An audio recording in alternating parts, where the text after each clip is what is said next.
Howdy, howdy, fellow movie fans, and welcome back for another edition of Wisco Movie Watchers Podcast, brought to you by PTE Creative. As always, we are your hosts, Evan and Dylan Davies. Now, today's episode, we return to our Top 100 series. It's Top 10 time, Dylan. Oh, yeah. And it's been, I just reviewed the footage to edit it, and it's been legit 6 months since we recorded our technical last episode. We had to do a fill-in episode, which still is up in the air as of recording, so I got to figure that one out. We're going to 10 through 6 today for our September episode. It doesn't even feel real that we've done that many shows on this project, but we have. Yeah. Well, I mean, 5 at a time this time, but yeah, 10 at a time. I was going to say, Takes a while. We made sure that we broke up the top 10 because we know these are longer episodes nonetheless. You're going to see a running theme, good old running theme throughout my 10 through 6. So I think I could guess it. You might be able to. You might be able to. Would you want to go 10 first? You want me to go 10 first? I'll say 10. Yeah, I'll go first. My number 10 is Roman Holiday, 1953. Alrighty. I'm assuming this is one you haven't seen. It is not. Is that an Audrey Hepburn movie, though? Yes. This is why you watched Breakfast at Tiffany's and you watched My Fair Lady, both of which star Audrey Hepburn. I have yet to watch My Fair Lady because I thought about it and you're like, watch Roman Holiday, don't watch My Fair Lady. Yes. I was going to say, those two, especially those two performances by her, I think pale in comparison to Roman Holiday. This is actually Audrey Hepburn's like big breakout. I think she had done like smaller movies in Britain maybe, but this is her first American movie and she wins the Oscar for it. And this is a romantic comedy. So like back in the day with the Academy, they didn't really give a shit what kind of movie it was. Everything was treated with respect back then. Whereas like how often you see a comedy, like a romantic comedy, nominated for an Oscar? Yeah, at best they're dramedies at this point. Yeah, so yeah, this is a full-on romantic comedy, 1950s. It's directed by William Wyler, who definitely would be in my top 10, I think, of best directors of all time. Shot fully in Rome, so all shot on location. It's absolutely beautiful. I really want to go to Rome now, purely because this movie, like, it makes it look so beautiful. Black and white, also, it's not color. I'm a sucker for it. Yeah, it's just the chemistry between Audrey Hepburn and Gregory Peck. That's, like, the main takeaway from it. Quite the age gap there. Yeah, they probably do have... Well, this is 1953, so Gregory Peck's probably not that old. It's still a gap, you know. It's still the gap. Oh, yeah, 100%. Yeah, he was born in 1916, so he's almost 50. Oh, he's almost 40 in that. He's 53 is Roman Holiday, so... Oh, yes. So, hey, that's honestly better than I thought it would be. Yeah, I'm not, like, here's the thing. I can't say anything. My favorite Hollywood couple of all time is there's a 30-plus year age gap in Bogey and Bacall. So I ain't throwing... It's not that it doesn't work. It doesn't matter, honestly. Yeah.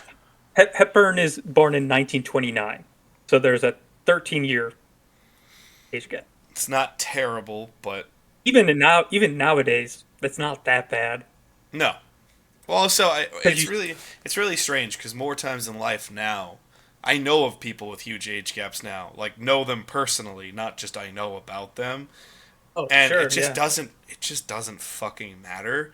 But it's different when you're talking about representation things and you're just like, oh, well, this 50-plus-year-old man is dating this really early 20-something. You're like, yeah, it's problematic to constantly show on screen. Yeah. We should probably figure that one out. But the last little tidbit that I really like about Roman Holiday is it wins the Oscar for kind of what back then was Best Original Screenplay.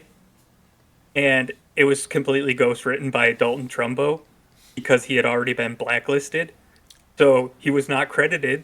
I don't know who accepted the Oscar on his behalf, but I think it was like in the 2000s is when finally in the credits it would say Dalton Trumbo. And why was Dalton Trumbo blacklisted? Communism, like it Red was like Scare. fully a Red Scare, McCarthyism, like just anyone who was even close to liberal was just like, yeah. Especially writers. There's a lot of writers that get blacklisted and then either have to go to Europe or Mexico to start writing. It's fucking wild, dude. I I mean, assumed yeah, it was. I assumed it was Red Scare, especially from that era. yeah, But you know, there's also the Roman Polanskis of the world that get blacklisted for good reasons. yes. This is not one of those situations. It was fully Red Scare in Hollywood. Interesting. Well, obviously that that headlining duo is enough to sell a movie to this day. You could put Yeah, Peck and Hepburn on a movie using AI today, and people would be like, "Oh, I'll fucking watch that movie." yeah. I think this is Audrey Hepburn at her most charming. That says a lot because Breakfast at Tiffany's, she's charming as fuck. Yeah, yeah. There's I almost fully agree. nothing. There's almost nothing redemptive about her character in Breakfast at Tiffany's, and you still just go, That's very true. "God damn it, do I like this woman?" Like, just she's so fucking likable. So to say this is her peak Yeah. likability, that says a lot. God damn. God damn. Well, I'll take you to a wildly different film, starting the theme of today. Number 10, directed by Tim Burton. It is 1992's Batman Returns. I actually expected it higher, but I knew it was gonna be somewhere in this episode. This is my sleeper. I think this is one of, if not the most underrated comic book movie of all time. And the thing is, it is the only film of that era that holds up, and not has only hold up, but has aged extremely well because it's set in its own universe. Yeah. What I like about it so much is it has its own tone, and it is unapologetically that tone Yes. throughout the whole thing. Like the fact that it's a major studio release is kind of crazy. This is we talked about on our previous episode Michael Eisner and how he's kind of the father of both good and bad modern film. Yeah. This is studios. I wish they understood the full scope. They only take the negative backlash in the immediacy. The immediacy of this film, because it wasn't the phenomenon that was '89's Batman, and people are like, oh, it's just got too dark. And like, even if you go watch the behind the scenes, because I'm such a behind the scenes nerd of those 4 original Batman films, everybody on Batman Forever, the reason they all thought they didn't like Batman Returns as much, and they thought it was so positive what they did in Batman Forever, especially it's hilarious being in the 30th anniversary of Batman Forever now. And I'm seeing toys return for Batman Forever. Why the fuck are we getting Batman Forever toys at this point? But whatever. It is all of the people on that film were like, I just thought Batman Returns got too dark. Everyone's like, it just got too dark. It got too dark. And by today's standards, Batman Returns is not that dark. For a comic book movie, it is still pretty dark, but I wouldn't say like it's funny because the violence in it feels more like true violence rather than comic book violence. Yeah. You know, like just because it feels so real, it feels extreme. Yeah, which is hilarious because it's not like that at all. But I wanted to ask, was there any backlash to the first '89 Batman? Zero. Okay. The most you got was the typical parent groups saying, this isn't what Batman's for kids, and forgetting Yeah. that the entire 1980s was built up of making Batman what we know Batman to be. Yeah, And because I don't think it returns is that far away from '89. Like, is it a little bit darker? Yes, but I don't think it's like some extreme change. well, the funny thing is, I think there's more grit to the original than there is to Returns. I really do, because you're getting far more classical gangster stuff, and you're getting far more Yeah. like really warped shit. Plus, you have Jack Nicholson out there, so there's just a sinister nature to almost everything that is negative Yeah. of that film. Where like, It's probably the fact that Jack Nicholson doesn't have like black ooze running down his mouth. see, that's the thing. entire That's movie. that's the one that usually sets it over the top. But Yeah. I've never understood this, and yes, I first watched it as a child, and now I watch it through the lens of A, it's Batman, and B, what I've always loved it to be. But I don't understand how anyone watched Batman Returns and thought it was too dark. Because it's just such, as you said, unapologetically its own universe. You are getting, Yeah. yes, you have darker noir style coloring. And yes, there's some weird Tim Burton shit in there. The black Yeah. ooze from the mouth. I don't understand that one necessarily. The actual penguins in it. Yeah, the actual penguins, and they're carrying the penguin with their little flippers Yeah. to the water. But you also have the main villains are a bunch of circus freaks. You have this weird cat lady that her suit is literally all stitches. You have Christopher Walken just being Christopher Walken, but he gets to be the fun, dark version of Christopher Walken. You know, like Yeah. it's just such Well, and also the aesthetic even changes where, which I think is a good thing, where even Wayne Manor changes the look, where at first you're like, oh, it's a very palatial classical estate, to now it's this palatial classical estate up on the hill in the darkness with the snow blowing through, and it's the lone house, and it's almost got this Addams Family style vibe to it. yeah. And you're showing, instead of big ballrooms and stuff like this that would be in those castle-esque mansions, you have spike sarcophagi, you know, pulling away, and that's the chute back into the bat tube. You have into the bat cave. You have, you know, the miniature model being the button to reveal the chute to the bat cave in a fish tank. You know, like, you don't have. There's so many different aesthetics to it, which I think Bo Welch did such a phenomenal job creating that Gotham. And it takes all the positives of 89 to make 89's gritty enough to make you feel that Batman's real, but 92 in Returns makes Gotham City feel like it's a comic book truly brought to life, but could still feel real. Does that make sense? Mhm. Yeah. I was gonna say, I think in terms of just comic book movies, if you're only looking at those, it probably has the strongest tone out of everything. Like I can't think the MCU pretty much doesn't it has one single tone the whole time. There are very few And that break it and get more serious, like Winter Soldier's yeah, like the one. yeah, I would that's a good example, but even that still has that MCU throughout it. Yeah.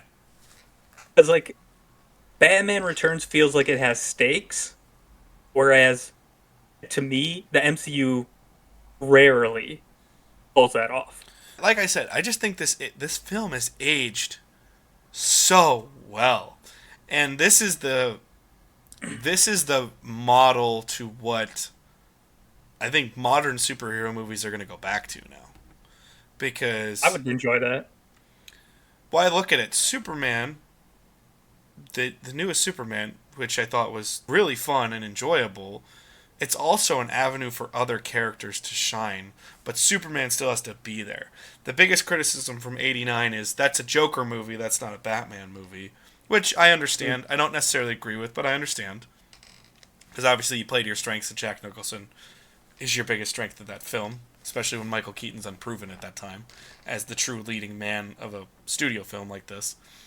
But here you get enough Batman and Bruce Wayne, but it's a showcase for two other extremely talented actors to play in this world and to make it feel. I think that's one thing that's really positive. Batman's the given. You're always going to believe in Batman because it's Batman, unless it's like George Clooney. So make the other things that are harder to believe in, like Catwoman, like the Penguin specifically in this, make them more focal points because you're always going to have Batman. Hmm. It operates only because I'm watching the documentary or just finished it. It operates kind of like the '90s Cowboys teams, where Troy Aikman is essential, but Troy Aikman is the given. The other things you need to really make work are Michael Irvin and Emmitt Smith, because if they don't work, you don't win. But you need Troy Aikman to do that. Batman is here to make Catwoman and Penguin work, but you need Batman to be strong in that case. Which I know I went super Yeah. nerd football for it, but I just think the aesthetic is so beautiful. The aesthetic is Yeah. Like I said, I thought phenomenal. it was going to be higher for you. The only But thing, the one last note I want to put in, I don't think, I'm just trying to make sure I don't speak out of turn too much. I think this is the strongest aesthetic Tim Burton's ever had. probably. Because I mean, I love Beetlejuice, I love Edward Scissorhands, I love all of his work, and Sleepy Hollow would be Yeah, another one that I think. But all of those other films have enough of that Tim Burton bend where you know they're not real. Where I'm not saying, yeah, obviously, there isn't a cat lady out here stealing from the department store. You know there's not a penguin creature with flipper hands and Pee Wee Herman and his dad as his dad. Like, you know that's not real, but all of those things become monolithic and they feel like they could actually be. And that's why I think that aesthetic is perfect. I think that's why Tim's aesthetic was perfect for Batman Returns. So, great film. Love Michael all right. Keaton in this one. It's great. My number 9 is Rear Window, 1954. Okay. If so, 1 year difference between my 9 and 10. I think the brilliant thing about this is it literally never leaves the one setting, which is one guy's apartment. It never leaves that apartment. It never gives you any information outside of that. You're purely with Jimmy Stewart the entire time.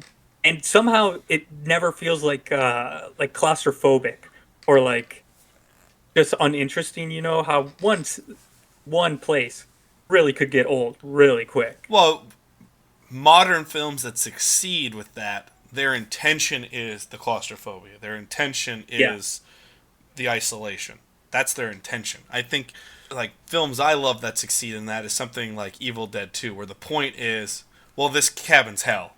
So we got to make it work. Yeah. Also, a cabin is bigger than a studio apartment. Right. So you can at least have a variance there. You can go outside as well. This literally never leaves a room. Yeah. Like it's incredible. Uh, Also, I just think it's like a brilliant premise for a movie. Like a guy has a broken leg, so he can't leave his apartment, and then from there you're on a murder mystery. Like I love it so much. Who directs this film? Hitchcock. That's what I thought. I thought this was a Hitchcock, but I This, wanted to double check. yeah. There's another movie on my list, also a Hitchcock movie. This and Rear Wind. This movie and that movie kind of switch up every now and then for like what my favorite Hitchcock movie is. I think we know what that other one is, but Probably, yeah. we'll still give it to you. I mean, the concept is interesting. And also, Jimmy Stewart. One thing that's really understated: you need someone with charisma and likability to be in that Yeah, situation. That's sometimes what people struggle with in some of these modern context movies that are in similar ilk in terms of the isolation standpoints that you're talking about yeah, in Rear Window. Is you need to have. It's almost more important in a context like today. Like I look at it this way. You remember the movie Buried with Ryan Reynolds? It's almost the Batman thing, but it's the same thing with Rear Window. You need someone that automatically people like yeah, because A, they root for them, and B, there's this charisma and this likability to them that can carry you through some of the negatives that can come from such an isolationist take on yeah, something. And yeah. Jimmy I Stewart mean, for has that in him, spades. yeah, he can definitely carry his own movie. And also, you have Grace Kelly, who's like arguably one of the most beautiful women in history. Like, not just film history, just in the world. Princess of Monaco for a reason. Like, she is drop dead gorgeous in Rear Window. It's an interesting one nonetheless here. I'll take it to my 9 here. One that I can't remember if we've covered for you or not. I wished flabbergasted I had to put it as low as I did. But we're going to 1985. We covered it on the show. It's Back to the Future. Was that? It's on my list for sure. I Obviously, think I it know. might be. I think it is in between 11 and 15. I Oh, think. I have it right here for you, actually, because I took the notes for. Yeah, you're at 11. So we're not Okay. very far So off on how much we both yeah, love Back to the Future. yeah, just outside the top 10. obviously, we've done a full show on Back to the Future. You and I both adore that film. We love that franchise in general. It's one of the few franchises that I know you don't like the sequels as nearly as much, and you don't believe they're necessary, but you still watch them and enjoy them. Which says a lot, because you don't do that with a lot of films. Perfectly enjoyable, yeah. The one thing about Back to the Future I think that we can do a little bit more of is... Do you remember the first time you watched Back to the Future? Do you remember... No. Or do you remember being young and really feeling the need to watch that? I know I liked it when I was younger. I didn't really grow to appreciate it as, like, one of the greats until much later. Back to the Future was another great example for me of being proven right. And you need both. You, especially if you're going to do... I mean, technically we do film criticism on this show, you know? And we're not stodgy old critics that hate everything and only like certain things. But as much as I need movies that I like that are terrible to show that your taste ain't perfect, I need Back to the Futures to go, yeah, he's fucking right. Like, there's some credibility to what he's saying. Back to the Future, I truly credit it to TNT. It was goddamn marathons. It was appointment television for me. Yeah. Every quarter that they did Back to the Future, because they did it like every 3 months, and every time they did it, it was appointment television. Where I refused it. I shared it on the last episode. I had food, one of the best days of my life, I had food poisoning, but I was watching Back to the Future by myself, and it was one of the greatest days I've ever had in my life. Because that's how good those movies make me feel. Mm-hmm. And I think that's something that's just so lost. That movies don't have that intangible magic to them where you just go, God damn it, this is good. Yeah, nowadays it's very hard to find a movie that every scene is fun in its own way. Yeah. Like, there's not a bad scene in Back to the Future. Zero. And it has one of the most well-constructed finales. Like, the clock tower sequence is one of the best scenes of all time in terms of its pacing and, like, all the obstacles thrown in the way. What's up? Yeah. I mean, here's the thing. We are going to talk about we're doing a December episode because obviously we're breaking this. This is October's episode, 10 through 1. And then we're doing the 1 through 5, or 5 through 1 is our November episode. But we're doing a December episode, and it's going to be our honorable mentions, movies that we've watched since that'll make the cut. Dylan will probably have very few of those because he's watched so many movies. Or mine, I'm going back into history and watching a lot of films that I'd never watched before. So there's going to be a lot of mine that are changing or have at least will enter the conversation. But a modern one, just because you said every scene is good, I know I've hyped it up, but a spoiler alert, something that is brand new that will be entering my top 100 is Sinners. There's not a single bad scene in that movie. I still have not seen it. I really need to. And it is the one... The reason I think it's similar to Back to the Future, because there's nothing similar about the two of them. Zero. In terms of tone, pace. Well, I guess the pacing's kind of similar, but because it's just all successful movies have a successful pace that are usually similar unless they're like Mad Max, you know? So, but the one thing that is similar to it is exactly what you said. There's not a singular bad scene in Sinners. Every one you're captivated by what's happening. And it's really interesting to see. So, obviously, I'm not saying it's going to be a top 10 movie for you, but I think you'll highly enjoy it. I'm looking forward to it, yeah. I wouldn't be upset if, well, as we said on a previous show, we're going on vacation together. I wouldn't hate if the youngins on that vacation all just watch Sinners together.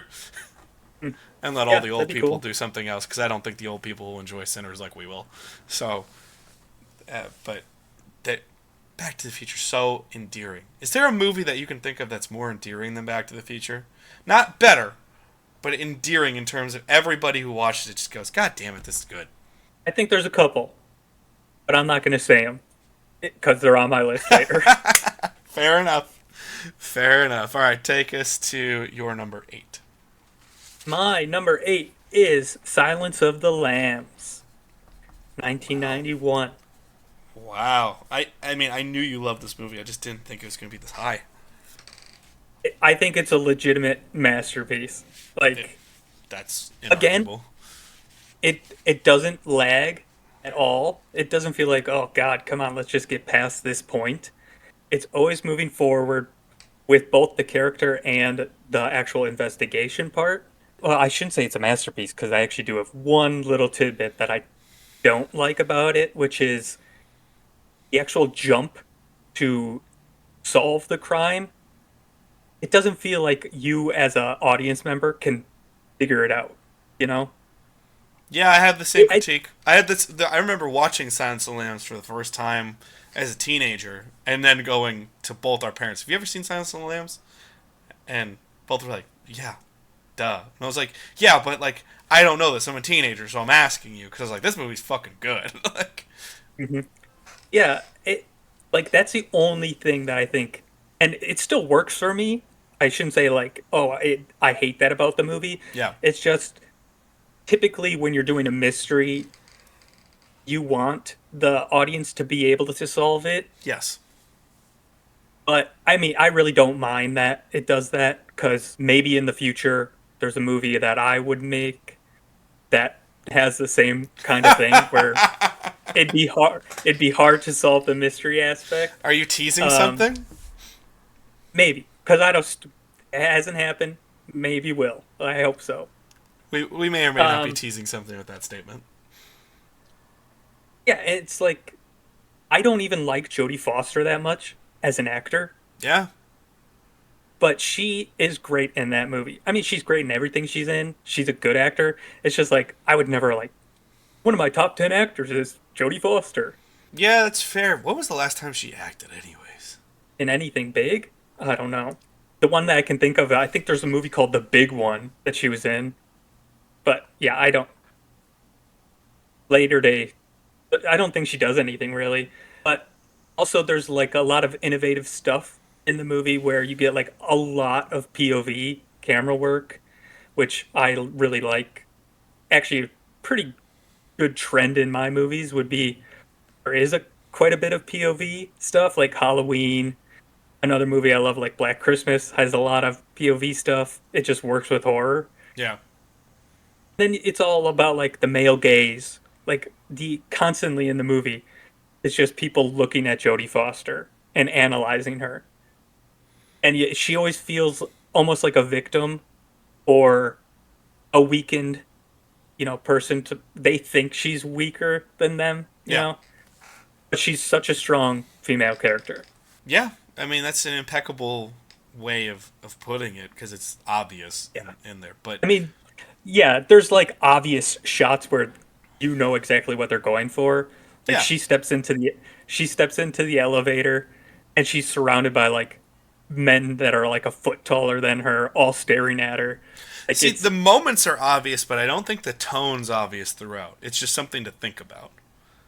yeah, it doesn't hit you over the head with it like it would nowadays. Yeah, but there is moments that are obvious. So you're like, oh, what are we going for here? But then there's other moments where you just go, yeah.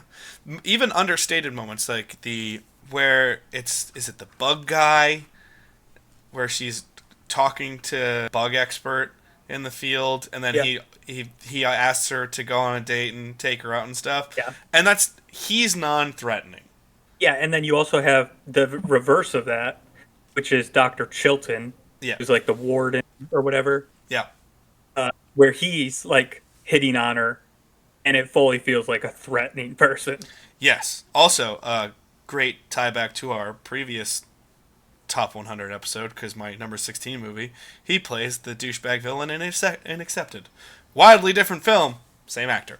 Uh, he's the I don't remember him he's in the that. university president or chancellor or whatever he is, where he tries to get Sure. them kicked out. So it is very interesting to have that theming all the way through. And the fact here's how strong this movie is: not once have you mentioned Hannibal Lecter or Anthony Hopkins. Not once. I think most people would say he steals the movie, but for me, he doesn't. Because he's in such a short amount of it, if you actually count screen time. Like, he wins Best Actor at the Academy Awards the next year. And I would argue he shouldn't even be nominated for Best Actor. He really should be supporting actor. But like that's how big of an effect he has on the movie for most people. Yeah, I mean that's fair.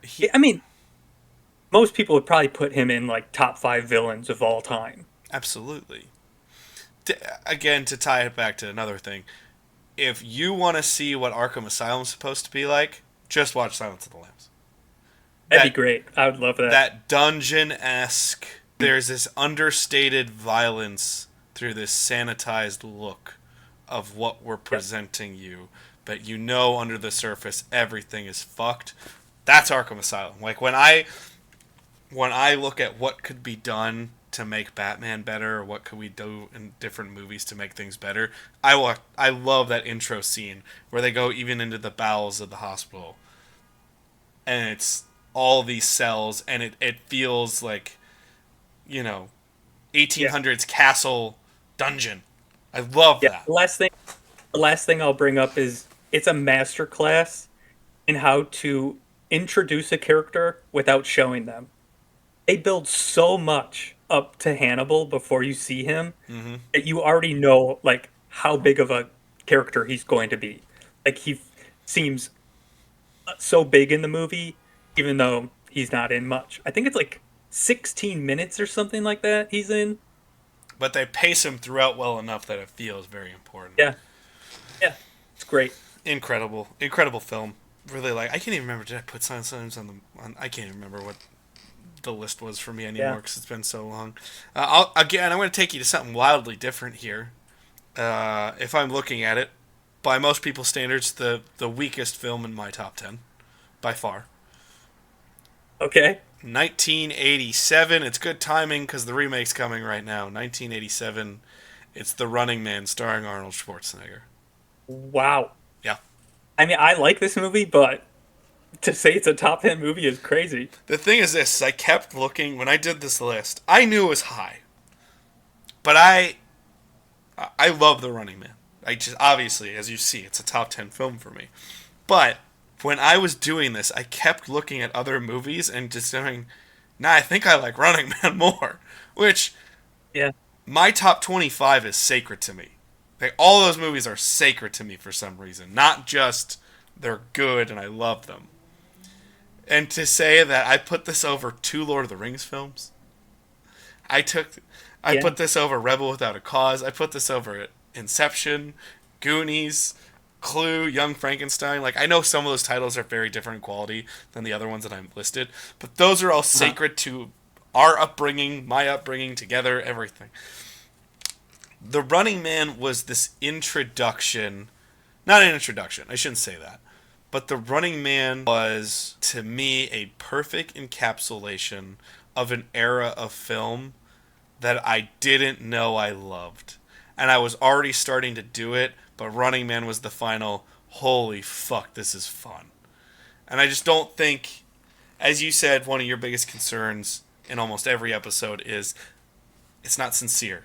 It's not sincere. I'm not saying The Running Man is sincere, but one of my biggest complaints a lot of the time is people trying to make fun movies. They're not fun because they're trying so hard to make them fun, or people trying to do something way too fucking serious.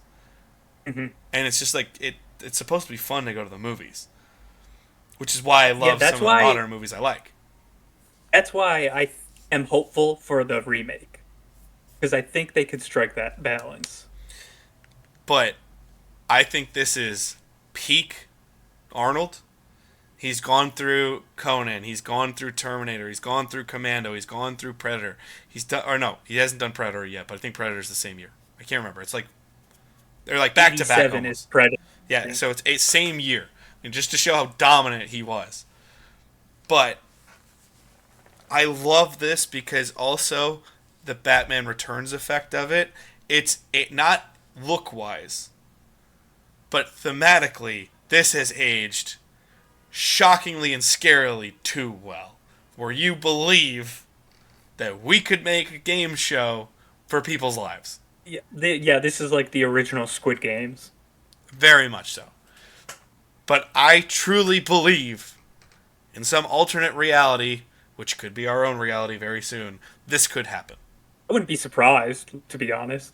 because it's just how fucked the world has gotten. And I first watched this right as the Trump administration was coming into Hmm. power, or right before they came into power, but he became a figure, and you started to have to go, this is beyond when we all code ourselves and go, this is so fucking stupid, and everyone's an idiot, and oh my god, I can't believe this is happening. Underneath that, the reason we're so incensed by everything that happens in the political landscape from 16 to 20 and even a little beyond and 24 to now, the reason that we're so upset is we're afraid Hmm. because we see everything that's sacred and important to us all dying. Everything's dead.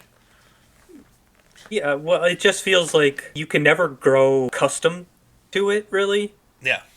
because it feels so much like an alternative timeline, Yeah. where it's like, what is happening?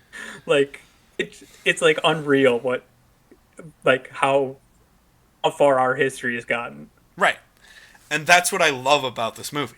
And yes, I watched it at the right time in my life. I watched it, but you get this awesome flair of the late 80s filmmaking that I absolutely adore. Who directed Running Man? Oh god, who did direct Running Man? I'll look it up. I wanted to say Milius, but I don't think so. I don't think it's Milius. It's not Milius. I would remember if it was Milius. You know, I have two other Milius films in my top 100, so Yeah, it is Paul Michael Glazer. who have no idea who that is. Yeah, I was gonna say I want to look up what it. He also did a lot of Starsky and Hutch, 92 episodes of it. Okay. Um, yeah, not much. It's really weird that he You could directed it. that happens all the time even today where randomly someone just gets a job and they do something but it's not good enough to get them more Yeah. job. But I just love the absurdity of it and their tone works for me so well in The Running Man cuz it's fun and it's dark but it never loses sight of the fact that it's a big dumb action movie. But they're also saying Um, something here. And also this is my favorite Stephen King adaptation, even though it's Richard Bachman, the yeah. pseudonym, but it's my favorite Stephen King adaptation. I just everything about this movie I adore, and the fact that I think the best part about this movie, beyond how much I love Arnold, beyond the fact that Jim Brown is in this movie, NFL running back turned actor, Jesse the Body Ventura, uh, wrestler turned wrestling commentator turned 80s action star is in this film. Beyond all of that, the best part about this movie is the fact that they got Richard Dawson, the actual Family Feud host, to come Mhm. and be the villain of this movie, and he is a villain you absolutely despise. Yeah. I thought you were gonna say the best part is the credit song. I really love it. Oh, it's absurd. It's ridiculous. What's it called? Something by John Parr. It's like Restless Hearts Yeah. or something like that. Yeah. It's like It doesn't fit with the rest peak of the movie at all. at all. It is crazy. It is Zero. like peak 80s in terms of theme songs. Yes. But that's what they did back in the day, and the song's cool. I love the song, but it's not. So I legitimately think it's an awesome song. Yeah. It just doesn't make any sense with that movie. Yeah. I love The Running Man. I think The Running Man's a great allegory for today. Just the imbalance of the people versus government interest. Love it. Love everything about it. Also, great kill scenes if you're a horror fan. Great kill scenes here. Love them. Ridiculous ones. Yeah. They're cheese-tastic. They're super cheese-tastic, but they're great. Love it. That actually was a huge surprise to me, honestly. I don't think I can surprise you more. I think you know the rest of. I think you at least know what's in the mix. Yes. My number 7 is the other Hitchcock movie I mentioned was Psycho. I mean, it has to be. This and Rear Window kind of go back and forth, where sometimes Rear Window will be like a couple ahead of Psycho, and then sometimes just how I'm feeling. You never know. Like that's a lot of my top 10 actually. Is like it's almost like what have you seen most recently? You know? Yeah. Like what did you rewatch most recently? Because that typically helps with the ranking. Psycho's one that I probably watch probably like 2 times a year. Like I love it. It's like the And this and Peeping you're not the Tom. rewatcher that I am. I rewatch a ton of shit all the time. You don't rewatch a lot of stuff. I try to watch new stuff that I haven't seen. But I definitely rewatch quite a bit. This and Peeping Tom are like the grandfather to what horror is for the next 40 years. Yeah. Like it's really not until actually I would say we're more returning to what Psycho is, where it's a slow burn. We're kind of returning to that in Yeah. terms of horror, where it's not like The Conjuring or Insidious, where those are not slow burns at all. It's just jump scares and stuff like that. Obviously, you have to mention the iconic shower sequence. Like, I think there's an entire documentary just on that one scene. Yep. Like, it's crazy. It's famous for a reason. I also love mentioning little tidbit. They use chocolate syrup for the blood because it's black and white, so you can't tell at all. It's awesome. What else? I just think it's something that will never become irrelevant. I think it's now grandfathered into history where it's like even people growing up nowadays, someone's going to probably say like, "Hey, have you seen Psycho?" Psycho at this point is a institution's not even the right word because institution is correct. It's an institution. But Psycho is one of Yep. those rare pieces of the medium that it's in where if you haven't seen it, it's almost like you don't count. Well, I the thing is, I think there's probably a ton of people that get it mentioned to them and they never watch Yeah, yeah, it. yeah. But I think anyone who actually goes out of their way to watch it at least can acknowledge how great of a movie it Well, is. we've done a whole episode on this movie, if I remember correctly, or did we just talk about doing one? But I thought we did one on it. Because I don't think so. oh well, either way, I can't remember if we have or not. Maybe it's in the archives, maybe it's not. But I watched this movie shortly after we started the show, and part of Oh, it was okay. well. The thing is, this is obviously I've seen the shower scene, I've seen the reveal, I knew the reveal, Yeah. and you see obviously a couple scenes like oh boy and his mother and all this kind of stuff. Like you know the scenes. If you're a movie fan, you know the scenes, even if you haven't seen the movie. So knowing the twist and knowing everything, I was kind of like, well, do I need to see it? It's the same reason like there's a couple of those institutional movies that I haven't seen and I don't have quick plans to fix Sure. because well I know it. So there's other things I don't know anything about or know very little about that could really be enriching experiences for me versus watching something where I know what happens. So why am I going to go do it? Hmm. And I was floored watching Psycho by knowing everything that happens and still being so wildly impressed and enjoying it I so much as a first run and then watching it and going there's still suspense, there's still dread. They do that and you know the whole movie backwards and forwards even if you haven't seen the movie. It's wild. Yeah, obviously, like there's the famous part where it's like Vivian Lee is your star, Yeah. and then you kill her off halfway through the movie. Yeah. Like at the time, that's revolutionary. Hmm. Like you don't do that. You don't kill off your main character. You still don't do that now. Um, It happens more often, Typically but not. you Yeah, don't do it. yeah. Very rarely do you see it. I just think, just like Silence of the Lambs, which was my number 8. I just think like masterclass in giving the villain some depth. Yeah, absolutely. Because arguably the scene between him and Vivian Lee where they're just eating sandwiches is probably the best scene in the movie. They're just talking. Yeah. Well, it's got that Hitchcock. It's not the same because it's a reveal scene, but he does it. What's really interesting is for a master of someone who is. If you just listen to a Hitchcock interview, you read about Hitchcock and his theory on film, he's the one who tells everybody if you're going to build suspense, you don't make people think there could be a bomb, you show them the bomb. Yeah. And Yes. then you have your scene, because then the whole time you know, oh my god. And for someone who does that, you don't have that moment yet. No, you don't. And that's, And it's so you know, interesting to see how multifaceted and talented he is in the yeah, construction of that scene, where the whole time there's this understated, I don't fucking trust this guy. yeah, I exactly. That's more what Psycho is about than like a truer suspense movie of Hitchcock's, like North by Northwest or something.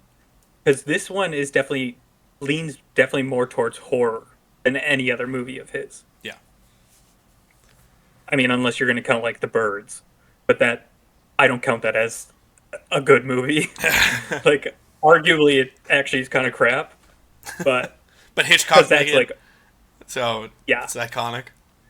it's a classic. But yeah, I don't enjoy it much. I just, I think this movie will always be relevant. It it certainly will. It's something that even I would highly recommend it to someone who's come to it very late in life. Still Oh, excellent, also, exquisite film. also, yeah. One last thing, I would also say steer clear from the remake of it from the 90s. It's literally a shot for shot remake. It is the most pointless thing of all time. Is that any good? No, it sucks.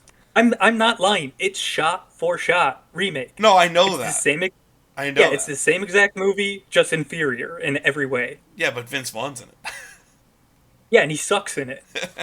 I shouldn't say that. He's not bad, but he's no Anthony Perkins. No, interesting nonetheless. Yeah, I mean it's the same thing. I've enjoyed watching because it. I mean, it's not like Night of the Living Dead is like the greatest movie of all time. I just love it, but the colorized night, like I think it's 90 or 91, where it's almost shot for it's.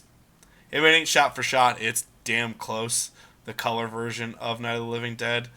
It's the same thing. If someone's like, I want to watch Night of the Living Dead, I'm like, I have no problem if you go watch that. But you need to go watch 68 before you watch the colorized 90. It's not how it works. I hate I hate colorized versions of anything. Well, no, they remake the movie, but it's in color. It's not like a. Oh, It's not like they you're saying add color to that. okay. Because yeah, that was a trend for a while. Like Ted was it Ted Turner or something? Yeah, Like was taking black and white movies and then colorizing them. Pointless.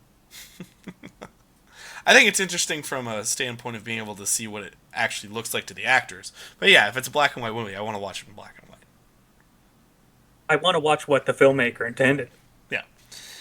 All right, 7. We don't have a wild departure in terms of quality here or prestige. My number 7, 1942, Casablanca. All right. Uh, Not on my this, list. yeah, I noticed, but that's a-okay. Humphrey Bogart is probably my favorite actor of all time. I think I've said that previous. I love Humphrey Bogart. Everything Mhm. I've ever seen Humphrey Bogart in, I just like him. I think he's great. It's also interesting to watch Humphrey Bogart at a time when films are starting to change. Just barely, but they're starting to change where they're getting away from the big acting and then this and that and the big actions, and they're becoming more realistic and subtle. There's still something fun to watch Yeah. about Bogey that Well, is that's impeccable. one thing about yeah, that's one thing about Humphrey Bogart. He never really was that style. He never was like a bigger actor, where it's like he's very understated his entire career. Because I've seen movies like in like 37, 38, 39 with him in it, and he never gives like an over the top performance ever. No, he doesn't do a lot. He doesn't do the theatrical. You can tell there isn't much difference from film and theater in that day, Yeah. where all the best actors they were raised in the theater, they brought up in the theater, they came to film. Doesn't mean they're not great, but we kind of see it now, where you know they're doing their best to make Anthony Ramos and Leslie Odom and all these stars from Hamilton and all these stage actors. They're trying very hard because there's such a renaissance into the musical, of the musical and the stage production, to bring them into Hollywood. But there's a difference.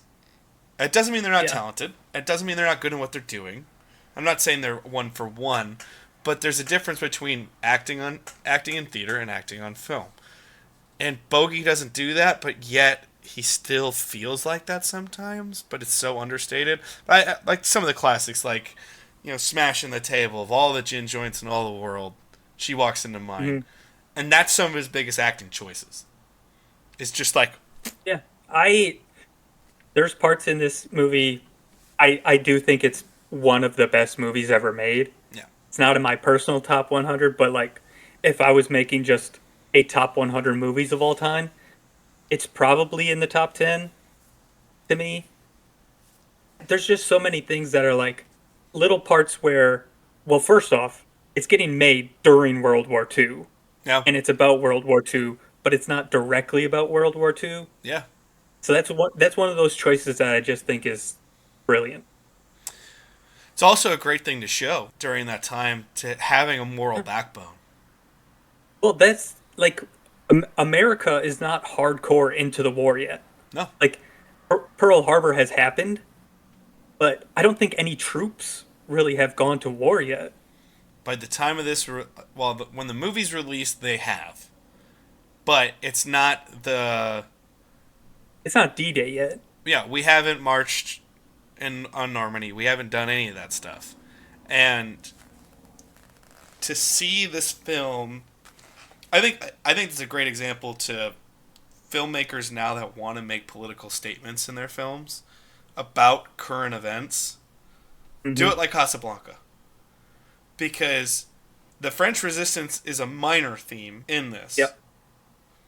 And yes, there's scenes that are over the top and bigger, like the Vive la France and everything else that happens in the bar, and showcasing the Nazis just being fucking pricks. It's one thing I think Spielberg, if you want to say where Spielberg gets his take on Nazis, it's Casablanca, where just like the mere presence of them is evil.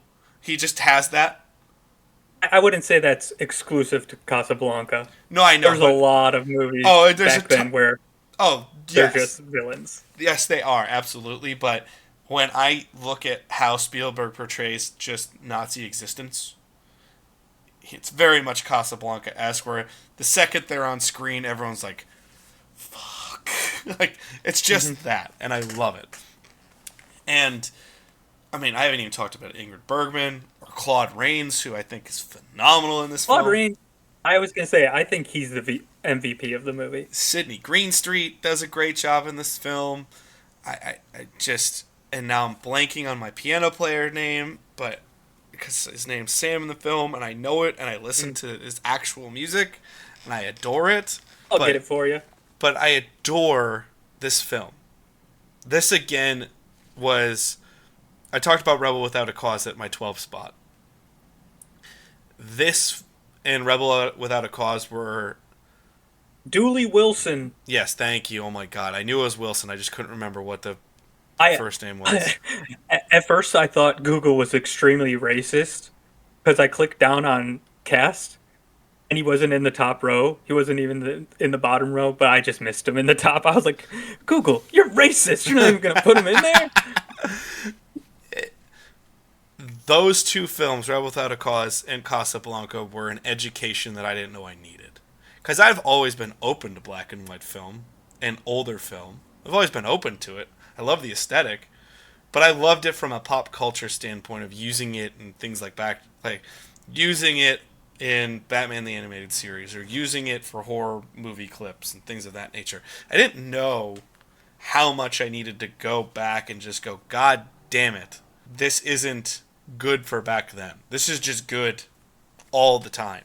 Yeah, there's a reason it's still a classic. And because when you look at, when you're taught about things or when you're shown about older film, you see a lot of gangster film clips, you see a lot of over the top theatrical acting, and we just go, what the fuck is this? Because Yeah, we didn't grow in that era. But Casablanca is a film where you just go, this is good. I don't care if it's 1942, 1972, or today.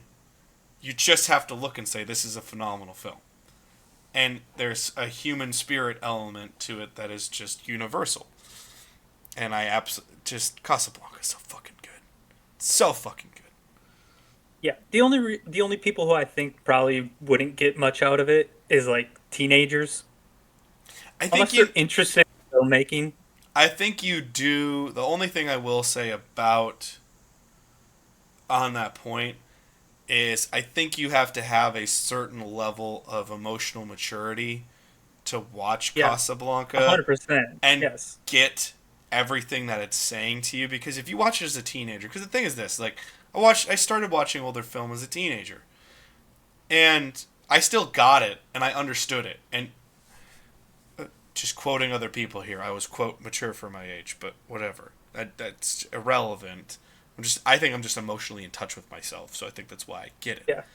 But Well, I the stereotypical what we see teenager that's got their phone glued to their face exactly. and everything is vapid and everything is momentary here or now. I think they It's need a very couple disposable. and it's very disposable. I think you do need a couple of years removed from that to get that this character is understatedly extremely deep, but the surface level, he's not super deep. But yeah, I say that from experience because I watched it. I started watching all the Best Picture winners when I was 16 years old. Yeah. And I remember watching Casablanca and just being like, okay, like it's whatever. It didn't really stand out from most of the other movies that I was watching. But then returning to it a couple years later, you're more mature, knowing a little bit more about like the war and stuff. That really helps as well. Yeah, it's just a film that I highly suggest. Like we said about Psycho, Casablanca would be the one for me. Where if someone said, "What's a movie you need people to watch before you think they're ready for?" Like, I think that's where you're ready for finishing school as a film fan. Psycho's one of those movies you got to watch. To me, the Mm-hmm. movie where I'm like, "You're not ready to have this discussion with me."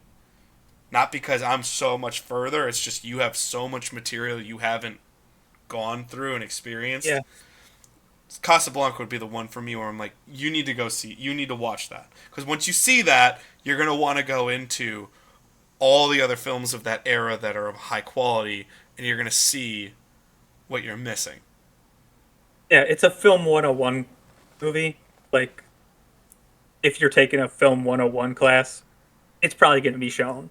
And if it's not, it's that class is flawed. Most likely.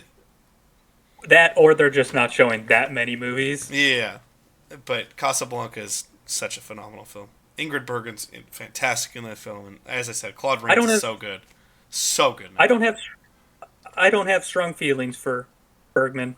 Never have. I never got like why she was the person, but whatever. You know why? It's 1942's Casablanca. Because outside of Well, not that, only that, I've seen a couple other things with Ingrid Bergman in it. And I like Ingrid Bergman because I've seen Casablanca, but I don't go, oh wow, she's so. It's this movie. There's just so well, I've much seen power being. It's kind of like yeah. when you watch a modern classic, and there's that one member of the cast that got put in the cast that you're like, huh, okay, and they do like I think of it this way. Jonah Hill would be my example. When Jonah Hill is in both either Moneyball, but specifically Wolf of Wall Street, the entire cast of Wolf of Wall Street makes sense prior to the movie, except Jonah Hill. Except Ingrid Bergman was like a worldwide famous star. I understand that, but like, she's I'm the saying one. I don't understand why. Yeah, I mean, Like, she's just like I it's just she's in this momentous thing, and she's great in this yeah. momentous thing, and that's how it goes. I do think she's a great actor, but like I don't understand one of the best of all time.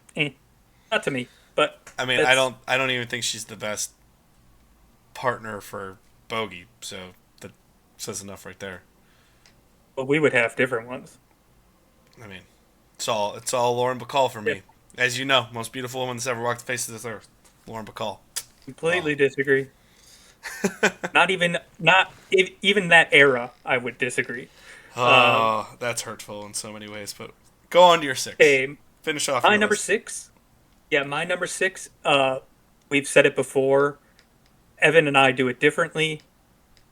I count franchises as one rather than each movie has a place. So my number 6 is the Indiana Jones trilogy. I'm Okay. saying I'm not counting 4 and 5. So, I quick, literally wrote down trilogy. quick rank. All five. Where are they? I think it goes in sequential order. Really? That's I think I would go Raiders, Temple, Crusade, Kingdom of the Crystal Skull, and then Isle of Destiny. okay. I think I go 1, 3, 2, 5, 4. I think most people put Crusade above Temple, but I mean, I was watching that when I was like 6 years old. I love it. Oh, Temple of Doom is impeccable. I love it. I love Temple of Doom. Yeah, I still remember like that's one of those few childhood memories that I actually can remember. Because as we've discussed, I don't remember anything about my childhood. But that is one thing I remember is like we had the VHS, but it had no case with it. It was just the VHS tape by itself. Yeah. And I had one of those like it was probably like 16-inch TVs that had the VCR built into it at times. But we don't have to discuss it too much. I know at least one of them's going to be way higher on your list. Maybe. I just Maybe. I to me this is the best trilogy of all time. At least personal favorite, I should say. Because obviously I can say Lord of the Rings is a better trilogy. But this is my favorite. That's a great question. What is the best trilogy? Because I think I would argue it's Lord of the Rings. Lord The of the Dark Rings Knight is trilogy is up there. I think you have that's in the discussion. Dark Knight Rises to me it really takes it down quite a bit. I mean, Okay. I still like that movie, but I don't love it. And you love all three indie movies. And you love all three Yes. Lord of the Rings films. I would say Lord of the Rings is definitely one cohesive whole, Yeah. whereas the three indies, they do have their own distinct style, Every each one. one is different. And that's something that I think it serves it. It doesn't it truly feels like a movie serial from the 30s where every time is a different adventure. I think that's the shame of it is Indiana Jones is something that belongs in a franchise format. And I don't think there's many things of that. So when I say it's a shame, because Indy came out right before this could have been as oddly as big as Indiana Jones is. It always feels like it's B tier in media. What I'm saying is like you have Star Wars and you have I think at the time it was probably just below Star Wars. oh no, I know that at the time. I'm saying now. It always feels like it's Star Oh, okay. Wars and it's Marvel and superheroes in general Yeah. and there's that and then there's indie. It feels like it's all that stuff and then it's indie. Yeah. And I think the shame of it is Indiana Jones is a perfect avenue for let's say Raiders hits in 89. I'm just spitballing here. It is perfect for the era where we're gonna make video games about this, and we're gonna make comic books about Mm. this, and we're gonna make a TV show about this, and we're like, indie is perfect for that. The problem is now you can't do that with indie outside of a video game because the Great Circle is actually a very fun game, very enjoyable, and it feels like you are Harrison Ford. I want to make that very I clear. haven't played it. Excellent, absolutely adore the Great Circle, but because of when it was released, you can't do those things. Hmm. And then even the Young Indiana Jones, it was an educational show, and then it kind of just became a TV show. But at first, it started as an educational show, and you're like, "What are we doing here? I What are we doing?" the Indiana Jones trilogy is a masterclass in practical action. Yes, Like it's just not made like that anymore. Even the most practical stuff nowadays, which I would argue is probably Mission Impossible, and that's the one big scene of Christopher Nolan's movies. Yeah, yeah, but like everything is real in those scenes. And that's why it just feels so so much more real and better than a lot of the action nowadays. Correct. Because that's what I hate about Dial of Destiny. Everything feels fake to me. Like you compare the truck chase in Raiders to that first beginning train sequence in Dial of Destiny. Yeah. They, they feel light years apart. Oh, I mean, yes, that's abundantly clear. Not just I don't mean it just in quality either. I just mean in terms of actual practical filmmaking. Production. Yeah, Yeah. certainly. I think that's always the shame of when we talk about these franchises that have made the crossover. Is one of the things I think works for Batman in terms of the Dark Knight trilogy is they have someone like Christopher Nolan who, as digital filmmaking was taking effect, was like, no, no, Hmm. we're gonna flip a truck over because it's better. Yeah. You It know, is. yeah, or even we're even talking about the newest edition with Matt Reeves. He wants as much real Hmm. practical stuff as possible. Not that yet there's scenes in there where you obviously have to go. Well, obviously, that's a visual effect, but there's enough there where you go, they shot some of that shit for real. Yeah. And I think people nowadays definitely have gotten over like I think people are kind of done with the green screen like completely fake environments. I think people really appreciate practical filmmaking again, Well, which is nice. I think the reason they love practical filmmaking again is because green screen filmmaking is so accessible. It just feels cheap nowadays. Well, I mean, think of it this way. Obviously, we don't And have I that many. mean, technically it is cheap to do that rather than on set. Well, that's what I'm saying. When you can go onto Amazon and buy a green screen for yourself for your home studio to do this, what we're doing now, or to make your TikTok Yeah. series or to do whatever, and you can use a green screen, which I remember even as a teenager when I kick myself that I never did our like Spartan TV or whatever it was and do the TV production classes. I kicked myself that I never took those because at least I would know more than I do now. But I remember learning there was a green screen in our high school and just going, "What?" Like that's for Yeah. that's for big time production. That's not for Oshkosh North High School.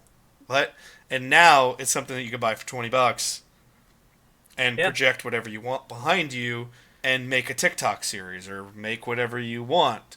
And there are now people that can do full CGI renderings of stuff that are high quality. I mean, I'm watching stuff where even it's one person putting together Zord fights from Power Rangers, and you look and you're like, this shit looks great.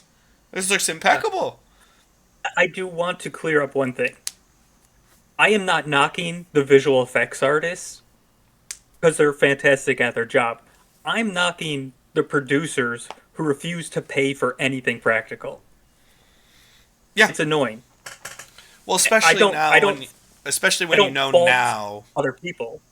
Yeah, it's not the visual effects artists. They're doing what they can. Like I'm not like as much as I hate the over dependence on green screen. Anytime I see Industrial Light and Magic at the end of a credits, I immediately go, "Let's go!" Or if I see Weta, or I see some of these other big effects houses that I know are phenomenal at what they do and have made some of the greatest film sequences I've ever seen in my life and appreciate to no end. It's not that I don't appreciate what they do. I don't appreciate the effect it has on the film where it feels like I'm getting video game level stuff in a movie. And I'm not saying that because it looks like a video game or whatever. I'm saying that because there are things that can happen in a video game and they enrich the experience so much, but it's because they work in the medium that they do. When you take that idea of everything's artificial and not real, and then bring it into something like film with live action actors and things of that nature, it doesn't feel real. It doesn't feel tangible. Yeah. And that's I the just part think that sucks. there's like a immediate switch that gets flicked in anyone's brain that they can tell it's artificial. Yeah. Or like the stakes don't feel the exact same. Yeah, there's just something about it that doesn't feel tangible and real, and that's what indie is the best at. Indie is super tangible. Indie is, and it's also set at the perfect time period in history where you feel like there could be this rogue maverick archaeologist that can just travel the world and do whatever he feels like doing to really recover artifacts of history and to do these things. And there's supernatural elements to all of them, but none of them are overpowering the semblance of reality in the film, which is another thing they lose in 4 and 5 that Yeah. they never lose in the original trilogy. Yeah, I mean the indie trilogy is impeccable. I will say more later, but there's a reason it won. Our number one action scene was the Raiders Chuck Trace from the tournament. There's a reason it's everybody loves Indiana Jones. Everybody loves Indiana Jones. One word answer. Do you like Shia LaBeouf in Kingdom of the Crystal Skull? I love him. Unsure. There's parts I really like. There's parts that I love the concept, and I love the idea of what they were trying. I don't love the execution of what they're doing. It's fair. I'll take you to 6, and there was a tie into indie in that trilogy that I already said. One of the more recent additions to this list is 2022's The Batman. Truest representation of the character I've ever seen. Fastest way to say that. I wouldn't know because I don't read comic books like you do. I mean, I've read a couple Batman comic books, but I remember this coming out. It came out in like March in theaters, right? Yeah. Yeah, and I remember having like zero to very little interest in it. Yeah. Even though I love Robert Pattinson as an actor, I thought he was going to be great as Batman. You're But also yeah, someone who it still just- gets excited for Batman movies, too. Not other stuff, but Batman movies you still get Yeah. excited for. Yeah, it blew me away in terms of what I expected versus what I got. Well, this was caught in developmental hell. This was caught in... Did you see it in theaters? Yes. Okay. Because I remember when it was originally going to come out in 2020, and they released it in 21, and still masks were going to be needed. And I said, I don't care if I have to wear a hazmat suit to this movie. I'm going to see this fucking movie. I don't give a shit. And then it came out in March 2022, where mask policies were still in place for theaters, but everyone was relaxing on it. So you could so I intentionally picked a seat far away from people and whatever. But the thing about the Batman that was flooring was, if you look at the recipe for this movie should not work. This is, technically speaking, the second version of a Batman in a universe that's already existing and is struggling hard. Yeah. In the same year, not counting the cameo at the end of The Flash, because I'm going to give you some spoilers for The Flash if you haven't seen it. Who gives a fuck, because that movie's terrible. Technically don't speaking, watch it. don't watch it. It's terrible.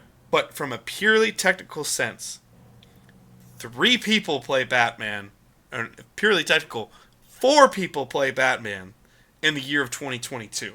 You are in the midst of when everyone has already determined DC is dead.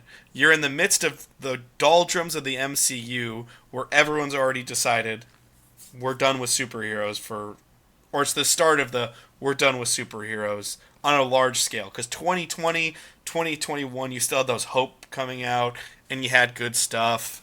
And, No Way Home comes out and it's abundantly clear it was made to be seen in front of people, because I think that's one of the best things you've ever said. You can tell when you watch No Way Home that this was meant to be in theaters with a crowd, because there's moments to stop and cheer, which is something that is wild. This is a production that's halted multiple times because of a global pandemic. It's major delayed twice, which is an immediate red flag for any movie by historical standards, to just go, this movie's terrible, don't watch it, because they have nothing coherent about it. You have an actor who has completely turned the page, but was at the final tail end of turning the page from, isn't he that fucking Twilight guy, to, no, this is the legit, everyone loves this guy as an actor. Everything about this says failure. Not to me, but to most people, yeah. Yeah, I'm saying to most people. And it is the truest representation this character's ever had. And when I say that, I don't think it's the best Bruce Wayne we've ever seen. I think that's Christian Bale's. I don't think this is the best Batman we've ever seen, because I think that goes to pick your poison. I think that could be Ben Affleck. I think that could go Michael Keaton. I think that could be Christian Bale, depending on what you like. It's your flavor. But in terms of the overall presentation of what Batman is and understanding the ramifications of what that icon means, the Batman is the truest representation of that character. And it's the best scene to understand that character is when scoreboard in the arena's coming down, floods happening, people might get electrocuted to death, people are going to die from the structure collapsing, he's already been shot, he's already had to shoot himself with adrenaline, he's gone through every possible fucking thing that could possibly be imagined in one night, and yet he sacrifices himself at all times to get people he has no idea who they are out. And just leads an exodus for people to be safe. Yeah. Impeccable. Impeccable for that character. I think it's both smart and also, I think, satisfying that the Riddler does not feel like villain of the week material, which is what you get in every single MCU movie. Yep. Like, he's a distinct villain that it has the potential to become like one of the greats, I think. Because Paul Dano, to me, he's the highlight of the movie. And I kind of knew going in I was going to feel that way because I love Paul Dano. Yes, you do. You have an inordinate amount of love for Paul Dano compared to most people. The thing I think is here is it's not like nothing about that movie is exactly what I would pick for Batman. But everything, the essence of everything, is spot on. The Riddler having to have the attention of outdoing everybody, spot on. Catwoman having way too much reluctance to help and getting in over her head, spot on. Jim Gordon being the one good light out of a corrupt system, spot on. And by the way, Jeffrey Wright is fantastic. Yep. He's great in everything. As Gordon, I mean, he's great in everything. But I love that he finally gets to be like hero, not just Felix Leiter, where you could show up for 2 minutes and have some fun. Robert Pattinson, I don't think anyone's played the weight of the Wayne family on Bruce Wayne better than Robert Pattinson. Yeah. Actually, the Batman and the newest Superman kind of play off that same thing. Yeah. Where, like, there's a very big twist on the nuclear family that you expect. Yes. Everything is spot on. Like, they pick so many things that I'm like, nope, and it works. And it doesn't matter. Also, Colin Farrell is the Penguin. He's great. Fucking great. Once again, John Turturro, great as well. Like, the whole cast is so goddamn good. Yeah. Colin Farrell's another actor that I support way more than most people. I love him, like, so much. The only other thing I wanted to point out was the Riddler's introduction is one of the best. Creepy as hell. In terms of, yeah, the shot, he's just lingering in the background, and you just see it because the reflection. It's, honestly, I don't think there's a better villain introduction in a comic book movie except the Joker. Yeah. I mean, because none of the MCU villains, they don't feel as terrifying as they should. There are some that should be treated much better. There are some that shouldn't have been even in the film that they're in because. Oh yeah, there's plenty of those. Yeah. I mean, the thing is, Marvel and DC, it's a completely different story, where DC's about icons and villains, Marvel's about endless amounts of heroes, and very few villains are iconic.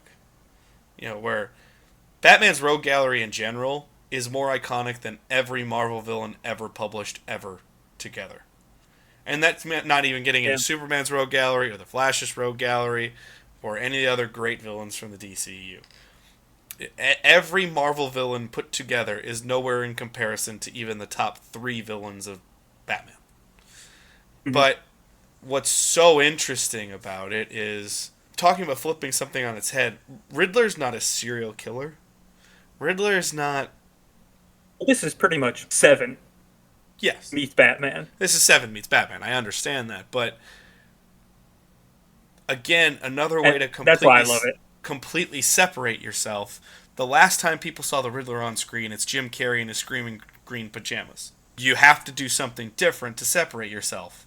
What do we do that? Well, what if we have a completely tactical geared out, crazy serial killer Riddler who has a point? Where the Riddler's one of those characters where like, there's no sympathy for the Riddler himself in this film. But I certainly feel the Riddler's motivation. What I was going to say is, he's an actual scary villain. Even though Thanos is a huge threat, I'm not scared of Thanos. No. Like, he doesn't elicit fear out of me. Like, the Riddler is actually a terrifying person.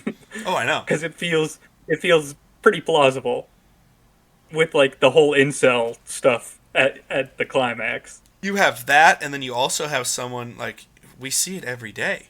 The school shooter mentality, the internet bully, all these things where, you know, like, Anonymous even. Most of the time, I agree with what Anonymous leaks and why they leak it. But at the same time, I'm like, there's a whole organization of people that just leak shit that the government doesn't want people to know about. That's fucking frightening. What else can they do with their capabilities, right? Mm-hmm. And then you have this character who all of their motivations correct. It's a corrupt city that's at its absolute worst. And is actively taking advantage of the one project that's ever been set up to help people in the entire city. And they are getting rich off of it and making everyone worse. And especially in 2025, where you're seeing everybody's freedom, everyone's liberty, everyone's money, everyone's character being challenged, questioned, and tarnished. Yeah, the Riddler's fucking frightening, because you're like, that could happen. Mm-hmm. Batman's so fucking good. Oh, by the way, I looked it up. It was number 53 for me. I knew it was on my list. I just didn't know where. The Batman? Yeah. I was pleasantly surprised when we first started talking about the Batman how much you loved it. Because I knew I loved it, but which is why when I hear other people like, oh, the Batman's good, but I'm not sure, I'm like, I don't know what you're seeing. This is an incredible film. And another great way to use an icon of pop culture, literature, whatever. When's the sequel supposed to come out? 2027? I think they started production on it at the very least. So. Alright, I mean, I hope they keep making them even though the DC's changing. They are. That's the one thing that, at least this one, I don't know if this is going to be finished after 2, but Robert Pattinson, I believe, is signed on for 3. They've signed, like, that, and Matt Reeves, obviously, he does trilogies, you know, with Planet of the Apes as well, so I certainly hope they finish. I really want to see what Matt Reeves can do with Gotham and what he can do with all these different characters. I'm really interested to see what villains he's chosen for 2. There's such a rich way to do these things that he's touched on that I'm just so flabbergasted and excited to see what happens. But the Batman's incredible. What a year for film. We've talked about 2022. It won't be the last 2022 entry in my top 5 and 10. Yeah, I knew that. But I think everybody who watches this show and listens to the show knew that. But the Batman's incredible. So take us through your 10 through 6 quick. My 10, Roman Holiday. 9, Rear Window. 8, Silence of the Lambs. 7, Psycho. And 6, the Indiana Jones trilogy. And my top 10 through 6, we have Batman Returns, Back to the Future, The Running Man from 1987, Casablanca, and The Batman. Which one of these is not like the other? I'm glad I got a good... you know what? I'm glad I put that surprise in there for you. Because I don't know your top 10 well enough, but these are the ilk of film I think they would be. I'm glad I still... Yeah. Got a little jab in there for you. But this has been our 10 through 6. Next month, we finish 5 through 1. And it's going to be a heck of a lot of fun to do this. So this has been our October top 100 episode. November finishes it off. And then December, we'll see you for honorable mentions. Just missed the cut and some new additions to our top 100 as well. But that'll do it. Thank you guys so much for watching and listening wherever you are. I hope you're enjoying this spooky season that we've set up for you. We're doing a lot in the month of October because it's still a nice favorite time of the year, and we absolutely adore this. So we hope you're enjoying the commentary tracks and everything else we're doing. So peace, love, and hugs to you all. Thank you so much. Bye. Goodbye!